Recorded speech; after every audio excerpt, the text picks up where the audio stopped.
Palakpakan po natin muli ang Panginoon. Sa aklat po ng Titus chapter 2, verses 11 to 15, muli po tayo tumayo bilang paggalang po natin sa salita ng ating Panginoon. Babasahin ko po sa New International Version. For the grace of God has appeared that offers salvation to all people. It teaches us to say no to ungodliness and worldly passions, and to live self-controlled, upright, and godly lives in this present age. While we wait for the blessed hope, the appearing of the glory of our great God and Savior, Jesus Christ, who gave Himself for us to redeem us from all wickedness and to purify for Himself a people that are His very own, eager to do what is good. This, then, and the things you should teach, encourage, and rebuke with all authority. Do not let anyone despise you. Pagpalain ng Panginoon ng kanyang mga salita na atin pong nabasa. Maaari na po kayo umupo. Mula po sa talatang ito ay nais ko pong bigyan ang paksa ng mensahe ng Panginoon, the Charito generation. The grace of God. What is grace? Grace is the unmerited, loving favor and graciousness our Creator God shows to us. Yung tinatawag nating biyaya, ito po yung unmerited favor, yung hindi ka karapat-dapat, pero tumanggap ka ng pabor mula sa Diyos. Yung hindi mo man pinaghirapan, hindi mo man ginawa, hindi mo man ini-expect, but because of the grace of God, sa biyaya ng Panginoon, natanggap mo ang isang pabor mula sa Diyos. Yung hindi ka karapat-dapat, pero tumanggap ka ng pabor mula sa Panginoon. That is grace of God. God's grace is so powerful and valuable that there's nothing we could ever to do to earn it. Wala kang ibang gagawin, kundi ang biyaya ng Panginoon ay makapangyarihan. Hindi mo ito pagtatrabahuan, hindi mo ito pagpapaguran, but yung grace ni God, kahit hindi ka karapat-dapat, mararanasan mo yung biyaya ng ating Panginoon. And habang ako po'y nasa sasakyan kanina, may natanggap akong favor mula sa Diyos. May nag-message sa akin, nagulat ako, is photo. Pagbukas ko, screenshot, sinin niya sa akin, tapos tiningnan ko, yun sa Gcash ko, nag-send siya ng 3,000. Tapos sabi niya sa akin, Sir, kunting tulong lamang po sa iyo yan. Hindi man ako humihingi, pero nakakagulat, sabi ko, Lord, salamat sa favor mo. May 3,000 ako ngayon. Nasa Gcash po. Tamang-tama, kapipreach ko ng grace of God sa Santa Ignacia. Tapos about grace of God naman, yung ipipreach ko ngayon sa kuya po. Ngayon, nakaranas na naman ako ng grace mo. Hindi man ako karapat-dapat, pero napagbigyan ako ng pabor mula sa Panginoon. Amen! Kaya yun po patunay na yung grace ni God, hindi mo man pagtatrabahuan, hindi mo man pagpapaguran, pero dahil ikaw ay karapat-dapat sa harapan ng Panginoon, mararanasan mo yung grace ni God. Yung paksa po ng mensahe, the Charito generation. Now, what is grace? The word grace, it is from the Greek word charito. C-H-A-R-I-T-O-O, that is charito, meaning blessed or highly favored. Harapin mo nga yung katabi mo, sabihin mo, you are charito. Ibig sabihin, you are a highly favored from God. Amen? You are blessed. You are highly favored from God. At yung salitang charito ay 2 beses lamang na binanggit sa New Testament. Unang-una, ito yung ginamit kay Maria sa Luke chapter 1 verse 28. ang sabi po doon, and having come in the angel, said to her, rejoice, highly favored one. Sabi niya, rejoice, charito one. The Lord is with you. Blessed are you among women. Ibig sabihin, lubos kang kinalulugdan ng Panginoon. Yung pangalawa na ginamit ng salitang charito ay para sa mga mananampalataya o the believers. Doon sa Ephesians chapter 1 verse 6, to the praise of the glory of His grace, by which He made us accepted in the beloved. The word accepted, it is from the Greek word charito, meaning highly favored. Pinagpala o lubos kang kinalulugdan ng Panginoon. Amen. Kaya yung mga lubos na kinalulugdan ng Panginoon, dapat maging proud tayo na sabihin, I am a charito. Sabihin na natin, I am a charito. Palakpakan natin ang Diyos na buhay. Kung ikaw at ako ay na kay Kristo, hindi mo na kinakailangang lingusin o ipakiusap ang pabor at pagpapala ng Diyos sa iyo. Hindi ka na magmamakaawa na, Lord, pagpalain mo ako. Panginoon, please. Hindi ka na magmamakaawa ng oras sa Panginoon. Hindi ka na magmamakaawa na sa harapan ng Panginoon yung pabor ni pagkaloob niya sa iyo. Why? Because you are highly favored na. Lubos ka ng kinalulugdan ng Panginoon. Kaya sa ayaw at sa gusto mo, yung pabor ng Panginoon nasa sayo. Sa ayaw at sa gusto mo, yung mga bagay na karapat-dapat na para sayo, ibibigay at ibibigay yun ng Panginoon no matter what. Kahit sino pang Punsyo Pilato ang ahadlang, yung pabor ng Diyos ay nasa sayo. Diba sabi ng Panginoon sa kanyang masalita, katunayan na you are highly favored by God. Ang sabi ng Book of Psalm, that we are the apple of the eyes of God. Tayo yung apple of the eyes ng Panginoon. Sa Ilocano, datay dahi alintatao iti mata ni Apo Diyos. So, ibig sabihin, pag ikaw yung apple of the eyes ng Panginoon, yung paningin ng Diyos sa iyo, nakatutok 24/7. Hindi ka pababayaan at hindi ka iiwanan ng ating Panginoon.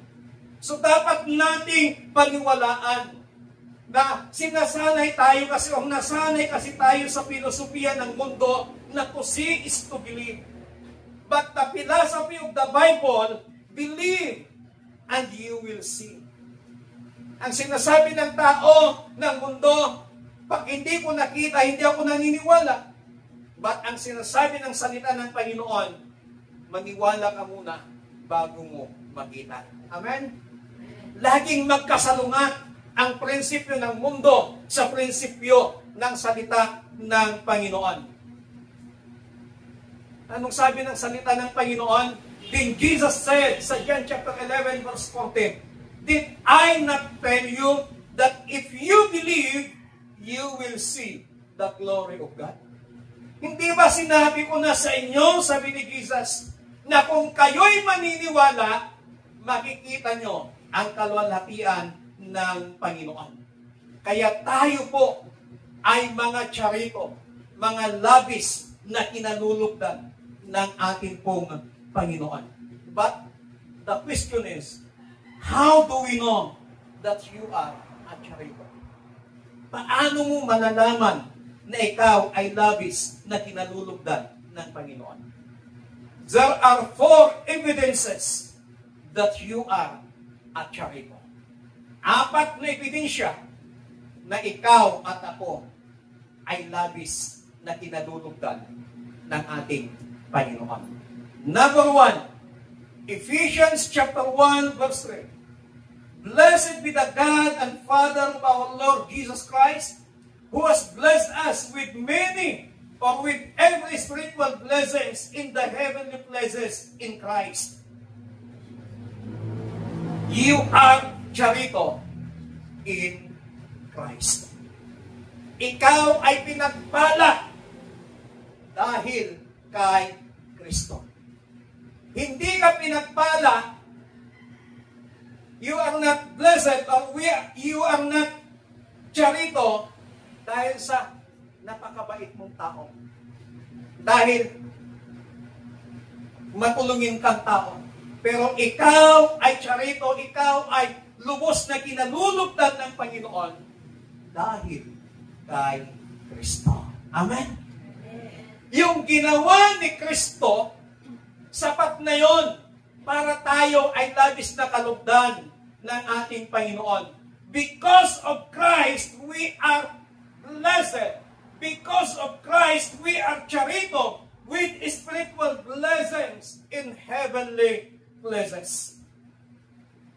Ang tanong is, what are the spiritual blessings na tinutukoy po dito ng salita ng Panginoon? You are chosen by God. Sa ayaw at sa gusto mo, hindi mo man pinili ang Diyos, but ikaw pinili ng Panginoon. Anong sabi ng kanyang masalita? Hindi niya ako pinili, pero ako ang pumili sa inyo.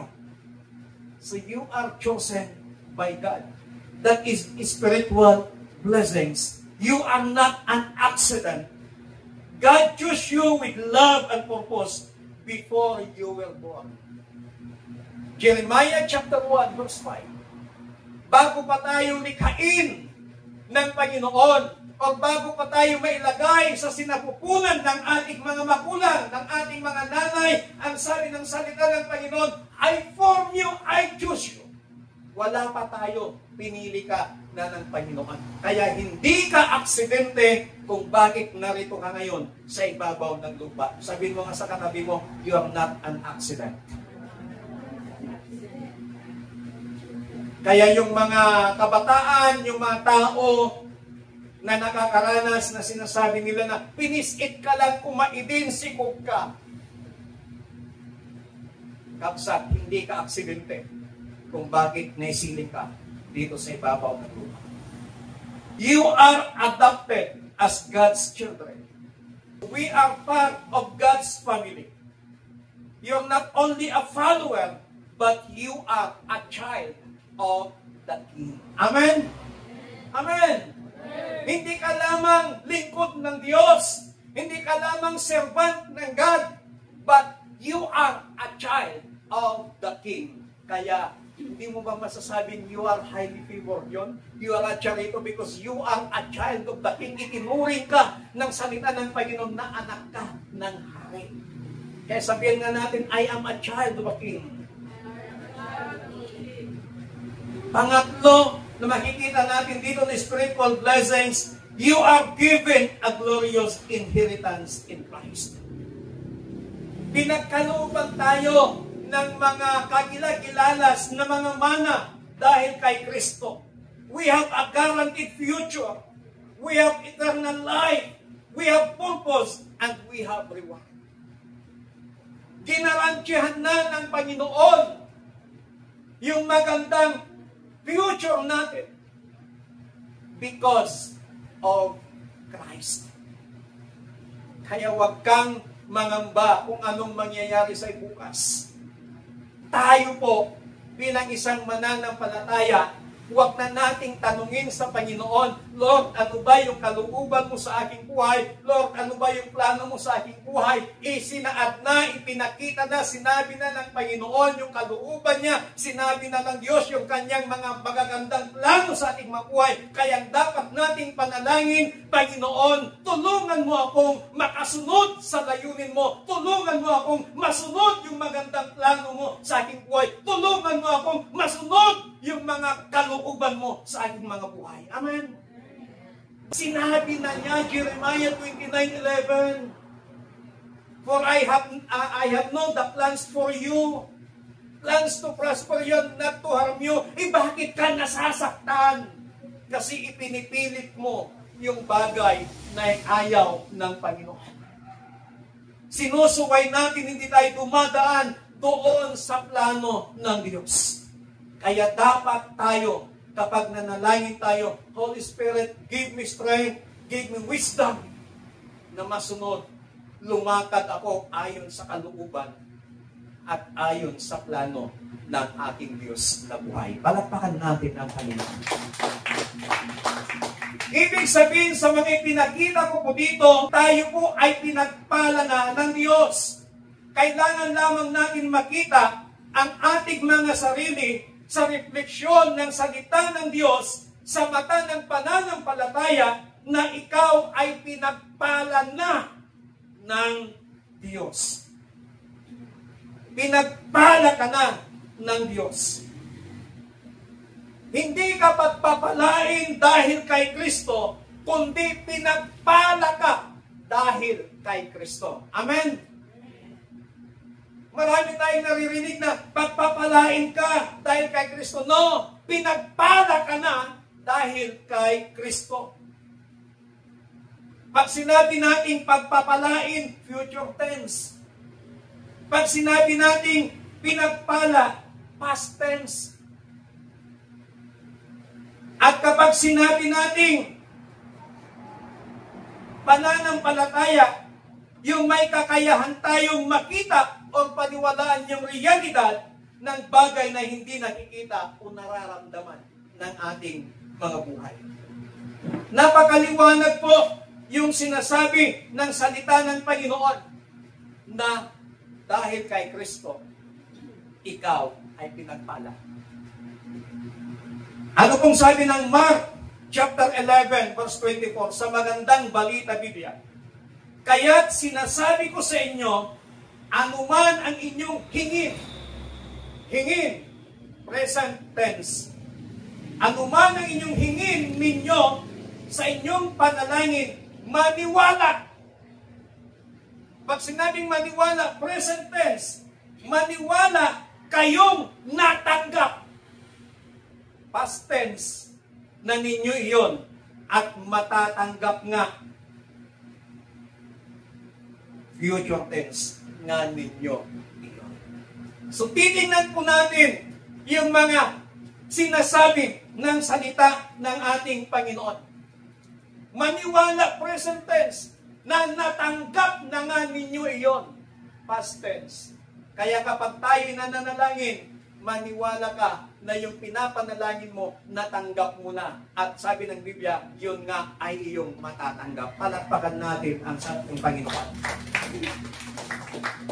Ibig sabihin kapag ikaw ay nanalangin ngayon, present tense, paniwalaan mo ngayon na anuman ang iyong hiniling ay tinanggap mo na, past tense, at ito'y mapapa sa iyo, future tense. Ang prinsipyo ng pananampalataya ay ngayon at ang epekto nito ay sa hinaharap. Manampalataya ka ngayon, then the result ng pananampalataya mo ngayon is in the future. Amen? Nasusundan po ninyo ako mga kapatid. Sa halip na hilingin natin sa Diyos ng paulit-ulit na ikaw ay pagpalain, pakawalan natin ang ating pananampalataya at pasalamatan na natin ng Diyos nang dahil kay Kristo, ikaw ay pinagpala na ng Diyos. Amen? Amen? Kaya, ulitin ko, huwag tayo magmakaawa. Lord, bless me, Lord. Pagpalain mo sana ako.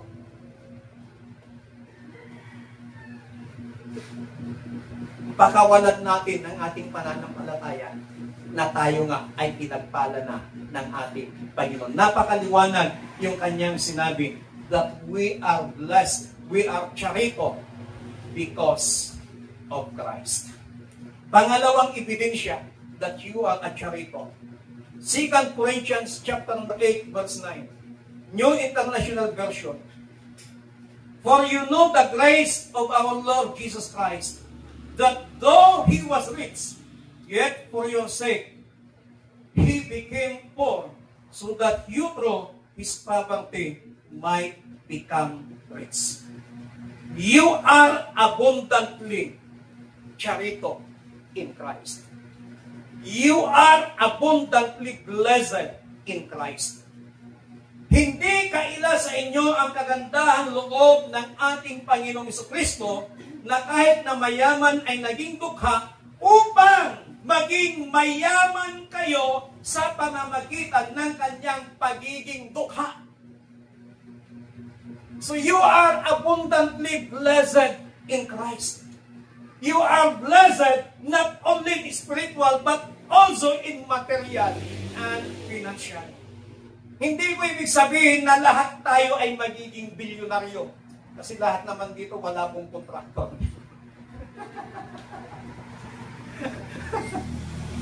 Ang ibig sabihin nito ay sapat ang kanyang pagpapala sa iyong buhay upang matugunan ang lahat ng ating pangangailangan sa pang-araw-araw. Ang mga pangangailangan po natin ay sapat na ipagkakaloob ng ating Panginoon. Hindi sobra, hindi kulang, but sapat. Amen. Amen. Hindi ka lang pinagpala ng Panginoon, kundi ikaw rin ay pagpapala sa iba. Pag pinagpala ka ng Diyos in spiritual aspect, maging pagpapala ka sa iba in spiritual aspect. Pag pinagpala ka ng Diyos ng material aspect, maging pagpapala ka sa material na aspeto.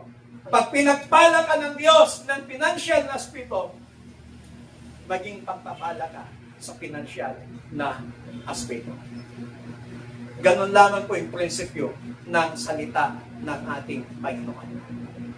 Kaya wag nating pagdamutan ang Diyos kapag ikaw ay pinagpapala, maging daluyan ka rin ng pagpapala ng Panginoon.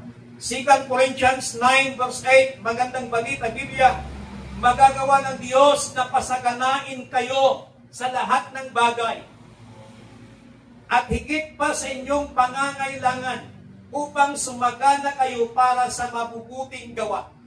Pansinin po natin yung past tense, present tense, and future tense. Ang sabi dito, magagawa. Anong ibig sabihin? Future tense. Magagawa ng Diyos na pasaganain kayo. Present tense. Sa lahat ng bagay at higit pa sa inyong pangangailangan. Present tense. Upang sumagana kayo. Future. Para sa mabubuting gawa. Pag ikaw ay pinagpala, pinasagana ng Panginoon, wag na wag magbabago ang pag-uugali mo. Amen? As long as na meron kang kakayahan at pinagpala ka ng Panginoon, ang sabi dito, the purpose kung bakit ikaw ay pagpapalain at pinagpala ng Panginoon upang sumagana kayo para sa mabubuting gawa. Amen? Mabubuting gawa. Ang tunay na pagpapala ng Diyos ay hindi lamang spiritual, hindi lamang material, at hindi lamang pinansyal, kasama na rin dito ang pisikal na pagpapala ng Panginoon, yung ating kalusugan. That is blessing also from God. Na minsan hindi natin nakikita, hindi natin nare-realize na yung magandang kalusugan po natin, yung walang nangyari sa atin sa loob ng isang linggo, that is blessing from God. Ang nakatutok lang kasi sa atin, kapag sinasabing blessing, nakatutok lang tayo sa financial, nakatutok lang tayo sa material na bagay, nakalimutan natin yung spiritual at saka yung health ng ating mga buhay. Pangatlo na ebidensya that you are blessed in Christ. You are healed. Pansinin po natin with ed. Pag sinabi natin with ed, sa mga grammarian po dito, ibig sabihin, past tense. You are healed in Christ. 1 Peter chapter 4, verse 24. Magandang balita, Biblia.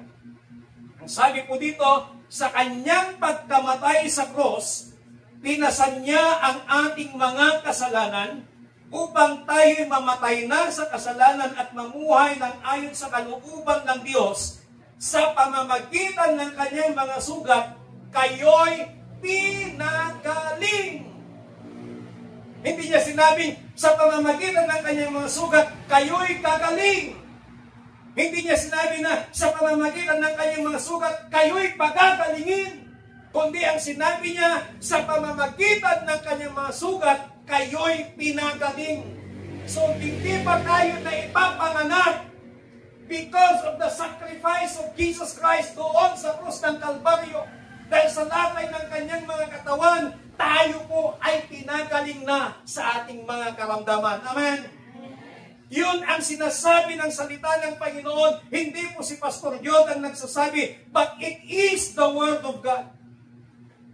Kahit ulit-ulitin po nating basahin, even in English version ng ating mga Biblia, sa NIV, sa King James, ang sabi doon, you are healed with ED.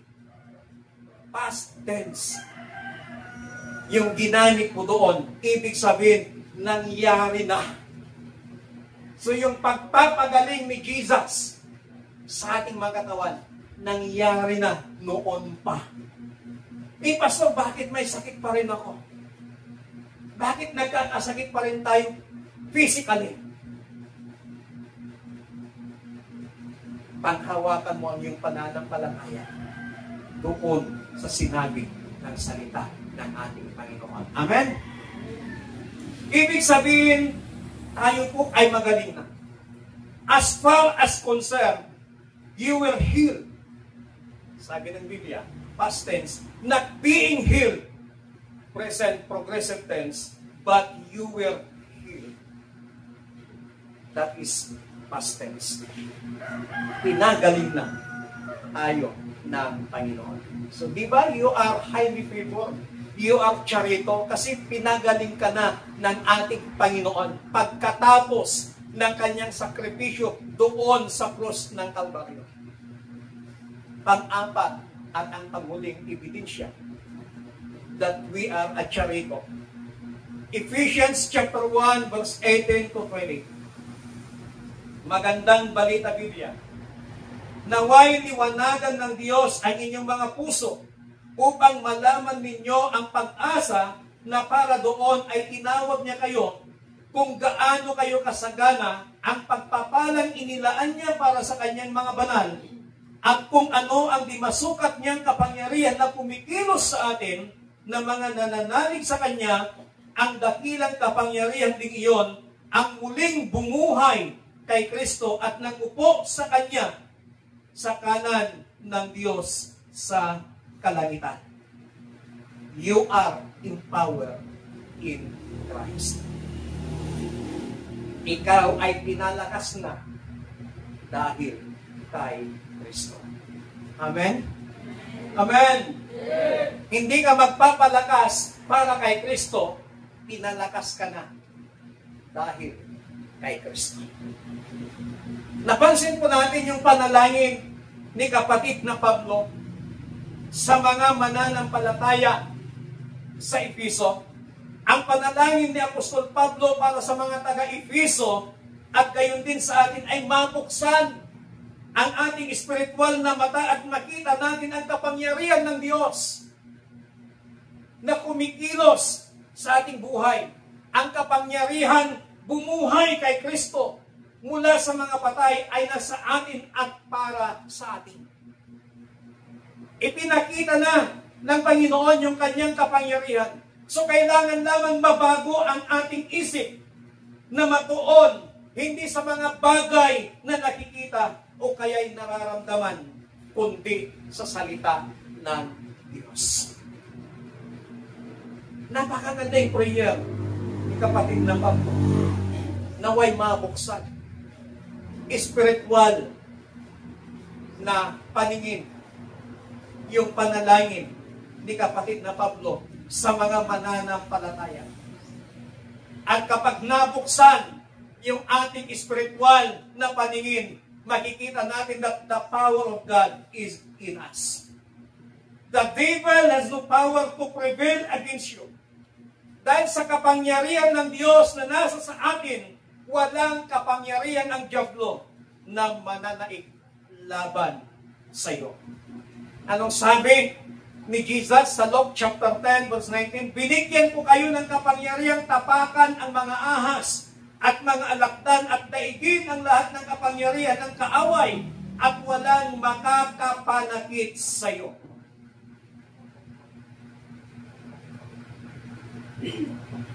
Paglabas niyo po dito, huwag kayong pupunta sa bukid.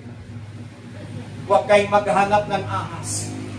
Kasi narinig ninyo, sinabi ni Pastor Jod, binasa ni Pastor Jod, na salita ng Panginoon na binigyan tayo ng kapangyarihan ng Diyos na even mga ahas. Hindi po literal na ahas. Amen? Amen?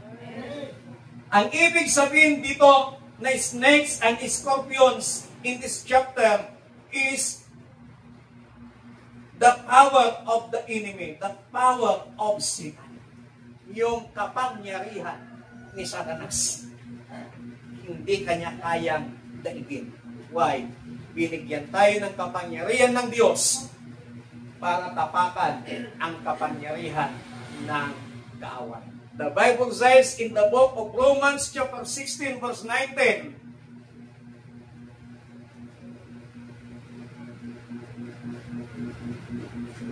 yung Diyos ng kapayapaan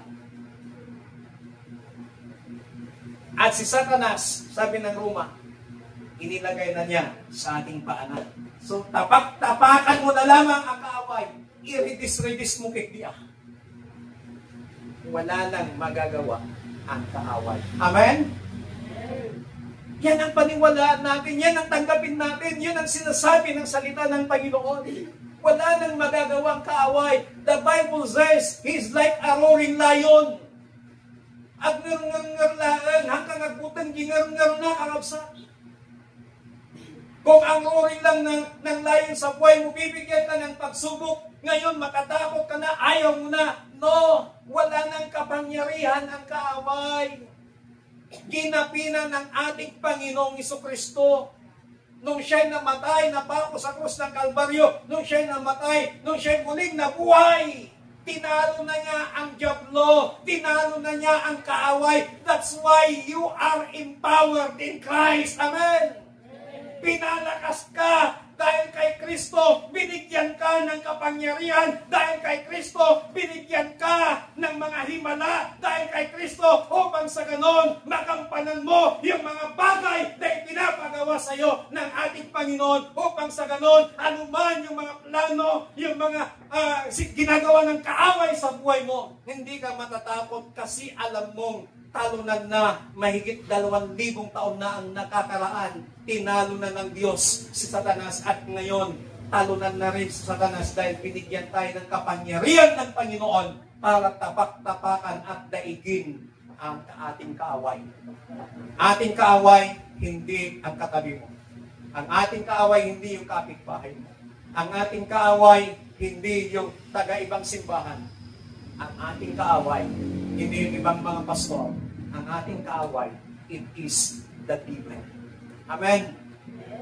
Yan ang maliwanag na sinasabi ng ating Panginoon. God's power reside in us. Since tayo po ay naborn again.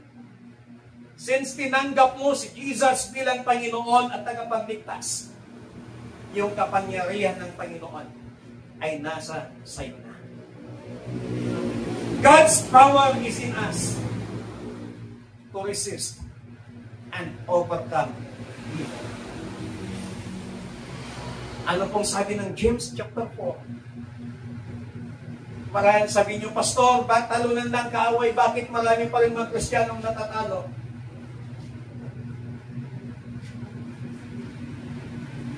Anong sabi ng James? Layuan mo ang kaaway at siya'y lalayuan kanya. Kaya yung mga iba, hindi naman nilalayuan yung kaaway. Nilalapitan naman, niyayakap pa yung kaaway. Yung kaaway is devil, Satan. Yung sinalayuan, kinakaibigan pa si Satan. Kaya nagkakaroon ng puwang Ang ginagawa kasi ng kaaway, ngayon, naghahanap siya ng butas. At kapag mayroon siyang nakitang pagkakataon para makapasok kahit sa simbahan, sa relationship, pag nagkaroon ng pagkakataon makapasok, yun yung gagamitin ng kaaway para magulo ang isang samahan, para magulo ang isang relationship. Pero anong sabi ng salita ng Panginoon? Resist the devil and he will flee from you. Salansanin mo ang kaaway at lalayuan kanya. Amen? Ang kaaway, si Satanas, ay wala ng kapangyarihan laban sa atin. Kaya you are charito in the sight of God. You are charito. Lahat ng mga charito sa hapon. You are a highly favored by God. Lubos kang kinalulugan ng Panginoon. Minsan pang nating isigaw, I am a charito. I am a charito. Lakasan po natin. I am a charito. Palakpakan po natin ang Panginoon. Hallelujah. Awitin nga natin yung inawit natin kanina na walang mahirap sa iyo.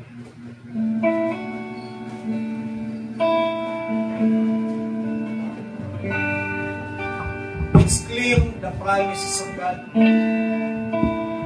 It's claim the Word of God that we are healed. Pinagaling na tayo. It's claim the Word of God na sinasabi niya tayo ay charito. We are blessed in Christ. We are abundantly blessed in Christ. We are empowered in Christ. And we are healed in Christ. Ay huwag kang dapat mangamba dahil bawat araw ng ating buhay alam ng Diyos. Higit sa ating kahilang, higit sa aking karanasan,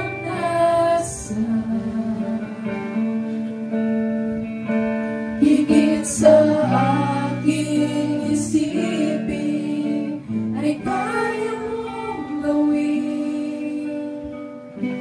Higit sa aking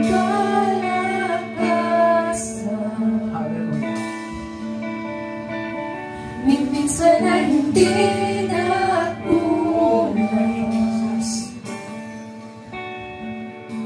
Higit sa aking isipin, ay kaya mong gawin. Bawat araw ko ay hawak mo,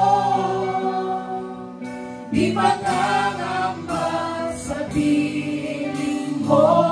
Bawat araw ko ay hawak mo. Bawat araw ko ay hawak mo, di makangamba sa piling mo. Walang mahirap. Walang mahirap sa'yo.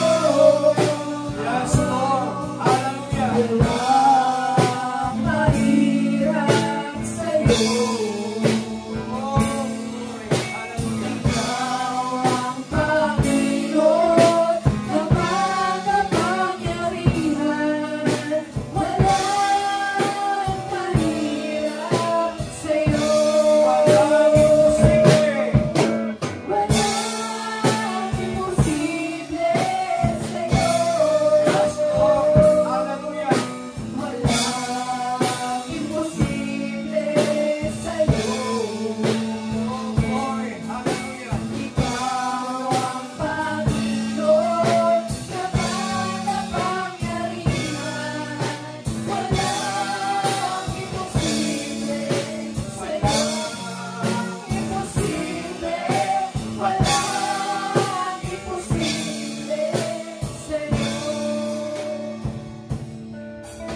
Hallelujah. Hallelujah. Panginoon, sa hapong ito, maraming salamat dahil ipinaalam mo sa amin that we are a charito. We are highly favored dahil kay Kristo. Panginoon, salamat sa iyong biyaya. Thank you for the grace that you have bestowed to us. And because of Christ, we are blessed. Because of Christ, we are abundantly blessed. And because of Christ, we are empowered. And because of Christ, we are healed. Panginoon, hayaan po ninyo na iyong mga salita na aming napakinggan ay patuloy na magkaroon ng rema sa aming mga puso at patuloy naming maranasan ang iyong kapangyarihan mula sa oras na ito. Precious Holy Spirit, patuloy mong buksan ang aming mga paningin, ang aming mga spiritual na paningin upang makita namin yung mga bagay na spiritual. Makita namin yung mga realidad sa aming mga buhay na kung kami ay maniniwala sa iyo, makikita namin ang iyong kalwalatian. Tulungan mo kami, Precious Holy Spirit, na lumakad ayon sa pamantayan ng aming Panginoon at gawin yung mga bagay na ayon sa mga kalooban at plano ng Diyos sa aming mabuhay.